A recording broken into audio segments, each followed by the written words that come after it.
പറഞ്ഞത് വെച്ച് ഋഷി സാറിന്റെ വീട് ഇത്. പത്മിനി, ഇവിടെയല്ലേ അന്ന് നമ്മള് രാത്രി പാർട്ടിക്ക് വന്നത്? അത് പറ. ഞാനൊന്ന് പറഞ്ഞില്ലേ ഋഷി സാറിനെ ഇവിടെ വെച്ച് കണ്ടുന്ന്? നീ വിശ്വസിച്ചോ? നീ വാ, നമുക്ക് അയാളോട് ചോദിച്ചോക്കാം. വാ എടി എടി വാ. എടി, അന്ന് നമ്മളെ ഇവിടുന്ന് പുറത്താക്കിയതാ. അതിനിപ്പോ എന്താ? ഇപ്പൊ നമ്മുടെ സാറിന്റെ സ്റ്റുഡൻസ് അല്ലേ? നമ്മൾ ഈ കൂട്ട് കൊടുക്കുന്നു, എന്നിട്ട് തിരിച്ചു പോകുന്നു. വേണ്ടടി, വരാൻ പറഞ്ഞ വാ. Hi, I can believe this. ഈ നഗരത്തിൽ ഇങ്ങനെ രണ്ടുപേർ. ഇതാണ് അസൽ നാടൻ സൗന്ദര്യം. നിങ്ങൾ ആരാ? എന്താ, എന്തെങ്കിലും ഡൊണേഷൻ? അതോ താൻ എന്താ ചിരിക്കുന്നേ? നാടൻ എന്ന് തോന്നിപ്പിക്കുന്നത് ഇപ്പോൾ ഒരു ട്രിക്കല്ലേ? I mean the best business trick. ഞാൻ നമ്പർ തരാം, എന്നെ വിളിച്ചാൽ മതി. എന്തിന്?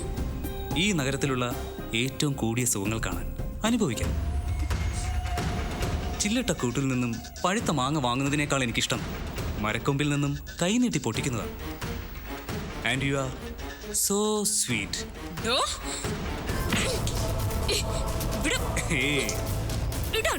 തലോടാനുള്ള കയ്യ. റേറ്റ് പറഞ്ഞോ? പറഞ്ഞോ? താൻ ഈ വീട്ടിലെ ആളല്ലേ? ഇങ്ങോട്ട് വാ. നടക്കിങ്ങോട്ട് വരാനല്ലേ പറഞ്ഞേ?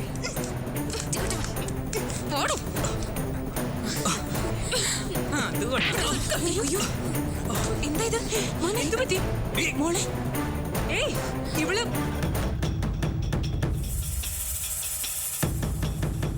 നിനക്കെന്താടി ഇവിടെ കാര്യം? ഞങ്ങളുടെ ക്യാമ്പസിൽ വലിഞ്ഞു കയറി വന്ന രണ്ട് നാശങ്ങളായത്. ഇവരെന്നും പ്രോബ്ലം ക്രിയേറ്റ് ചെയ്യുന്നവരാ. ഞങ്ങൾ ഒരു പ്രോബ്ലം ഉണ്ടാക്കിയിട്ടില്ല. ഞങ്ങള് ഋഷി സാറിനെ കാണാൻ വന്നതാ. അപ്പോ ഇയാള് ചെയ്ത എന്താന്നറിയോ? ഞങ്ങളുടെ വില ചോദിച്ചു, ഞങ്ങളുടെ കൂടെ ചെല്ലാൻ പറഞ്ഞു. കള്ളം. ഇതുപോലുള്ള ഫ്രോഡുകൾ ഇപ്പൊ എല്ലായിടത്തും ഉണ്ട്. ഭീഷണിപ്പെടുത്തി കാശ് വാങ്ങിക്കുക, അത് തന്നെ ഉദ്ദേശം. ഏയ്, അവരെ ടൈപ്പ് അല്ല. ഋഷി, സ്റ്റോപ്പ് ഇറ്റ്. ഇവളുമാർ അന്നിവിടെ പാർട്ടിയിൽ വിളമ്പുകാരായി വന്നവരല്ലേ? യെസ് ആന്റി, എന്ത് വേഷം കെട്ടാനും ഇവര് റെഡിയാ. സോറി മാഡം, അന്ന് ഷട്ട് അപ്പ്. അന്ന് ഏറ്റവും നല്ല രീതിയിൽ നടന്നിരുന്ന പാർട്ടി ഇവളുമാരെ സ്പോയിൽ ചെയ്തത്. ഇപ്പോ ഇതും. Get out. ഏയ് ദേവ, അവര് പറഞ്ഞത്. Shekhar, please. Varun, call the police. ഇവിളേക്ക് സ്റ്റേഷനിൽ കൊണ്ടുപോയാ കൈകാര്യം ചെയ്യേണ്ടത്. മമ്മി, ഇവരെനിക്ക് നന്നായി അറിയാം. ഒരു പ്രശ്നം ഉണ്ടാക്കുന്നവരല്ല. സംഭവിച്ചെന്താണെന്ന് ഞാൻ ചോദിക്കാം. നോ. ഈ കുടുംബത്തെ അപമാനിച്ചു, നമ്മുടെ ഗസ്റ്റിനെ അപമാനിച്ചു. അതിനപ്പുറം ഇവൾ ആര്, എന്ത്, അതൊന്നും ഇവിടെ വിശദീകരിക്കേണ്ട. ഇവിടുത്തെ അടുക്കളപ്പുറത്ത് വിളമ്പാൻ വന്നവൾ. എന്റെ ഉമ്മറത്തെ കാര്യങ്ങൾ തീരുമാനിക്കുന്നവൾ ആവണ്ട. Get out. ഇറങ്ങടി.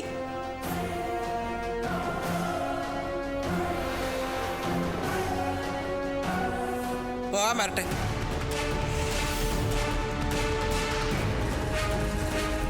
ഇവർ ഞാൻ അറിയുന്ന കുട്ടികളാണ്.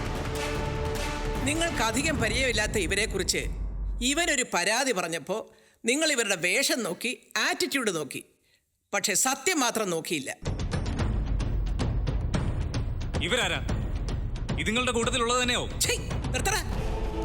സ്വന്തം അച്ഛനമ്മമാരുടെ മുമ്പിൽ നിന്നാ നീ വേഷം കെട്ടുന്നത്. ഞാൻ പുറത്തു വന്നിട്ട് കുറേ സമയമായി എന്ന് പറഞ്ഞാൽ ഇവർ തമ്മിൽ കണ്ട അതേ സമയത്ത് തന്നെയാണ് ഞാനും എത്തിയത്.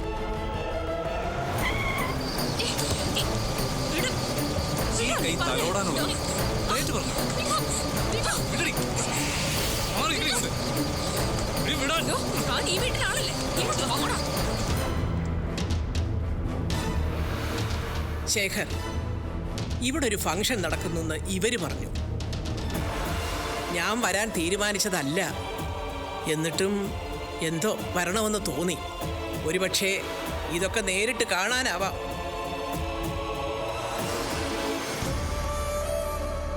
ദേവരഞ്ജിനി, കുടുംബത്തിന് പണത്തിൻ്റെ അന്തസ്സുണ്ടാക്കാൻ ഈ ബന്ധം ഒരുപക്ഷെ നല്ലതായിരിക്കും. അതല്ല, സ്വന്തം മോളുടെ ഭാവിയാണ് നിന്റെ ചിന്തയെങ്കിൽ ഇത് ഇവിടെ വെച്ച് അവസാനിപ്പിക്കണം. ഇവൻ കുഴപ്പക്കാരനാ. നിന്റെ മകൾക്ക് ഒരിക്കലും ഇവൻ ചേരില്ല. ഫംഗ്ഷൻ മുടക്കാൻ വന്നവരായിട്ടല്ല നിങ്ങൾ ഈ കുട്ടികളെ കാണേണ്ടത്. സത്യം മനസ്സിലാക്കി തരാൻ ദൈവം അയച്ചു എന്ന് തന്നെ കരുതണം.